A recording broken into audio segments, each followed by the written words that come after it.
ஆதிபாரதி சீரியலில் நாளான்னைக்கு சூப்பரான ப்ரோமோ ரிலீஸ் பண்ணியிருக்காங்க. மிஸ் பண்ணாமல் ஃபுல் வீடியோயும் கேளுங்க. வந்து மனசு தாங்க முடியாமல் வந்து காரை எடுக்கலான்ட்டு போயிட்டுருக்காங்க. பார்க்கிங்க்கு போயிட்டுருக்கப்ப காரில் வந்து உட்காடுறாங்க. உட்கார்ந்தமேட்டுக்கு எதுக்காக வந்து என்னை நீ வந்து இப்படி பார்க்க வச்சேன்னு இதயத்துக்கிட்ட பேசிக்கிட்டு இருக்காங்க. மனசு கேட்காம துடிச்சிக்கிட்டு இருக்காரு. இப்போ கூட பாரு நீ எவ்வளோ தவிக்கிறேன்னு.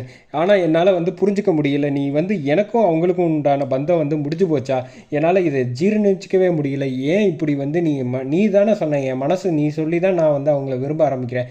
ஆனால் அப்படி இருந்தும் வந்து அப்போ நம்ம 2 பேரும் இந்த ஜென்மத்தில் வந்து கன்ஃபார்மாக இணைவோன்னு என்கிட்ட சொன்னேன். இப்படி நீ வந்து என்னை வந்து திடீர்னு இப்படி அவங்க இல்லைங்க, தமிழ் இல்லைங்கிறத என்னால் ஜீரணிச்சிக்க முடியலன்னு அழுதுகிட்டு இருக்காப்புல. அந்த அழுதுகிட்டு இருக்க அதே சமயத்தில் பாரதி வந்து ஆதியை பார்க்குறதுக்காக ஓடி வந்துக்கிட்டு இருக்காங்க. காரை எடுக்கிறதையும் ஸ்டார்ட் பண்ணலான்னு நினைக்கிறப்ப கரெக்டாக வந்து ஆதின்னு கத்திட்டு வராங்க. வந்தோடனே வந்து டக்குன்னு அவங்கள பார்த்தோன்னே காரை விட்டு இறங்குறாங்க.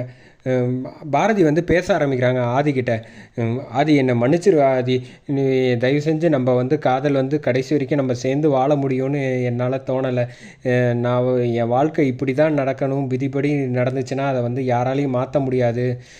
எனக்கு உங்களை கட்டிக்கிறதுக்கு உண்டான தகுதியே இல்லை.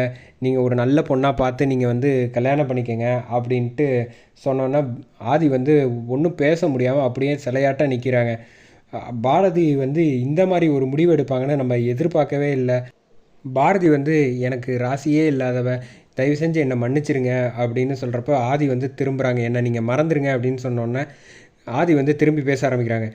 எனக்கு புரியுது. இனி கையெடுத்து ஆதி வந்து கும்பிட்றாங்க. தயவு செஞ்சு என்னோடய ஃப்ரெண்டை மட்டும் நல்லபடியாக பார்த்துக்கங்க. ஏன்னா அவங்க சந்தோஷம்தான் என்னோடய சந்தோஷம். இனிமே என்னால் உங்கள் வாழ்க்கையில் எந்த பிரச்சனையும் வராது அப்படின்னு ஆதி சொல்லிவிட்டு, ஆனால் நான் இன்னொரு கல்யாணங்கிறது பண்ணிக்கவே மாட்டேன். என் காதல் என்றைக்குமே வந்து உங்களை தொந்தரவு பண்ணாது அப்படின்னு சொல்லிவிட்டு ஆதி அழுதுகிட்டே திரும்பி காரை வந்து திறந்து வண்டி எடுக்கலான்ட்டு போகிறாங்க. அதோட ப்ரோமோ சூப்பராக முடிக்கிறாங்கன்னே சொல்லலாம். செம்ம எமோஷனாக இருந்துச்சு.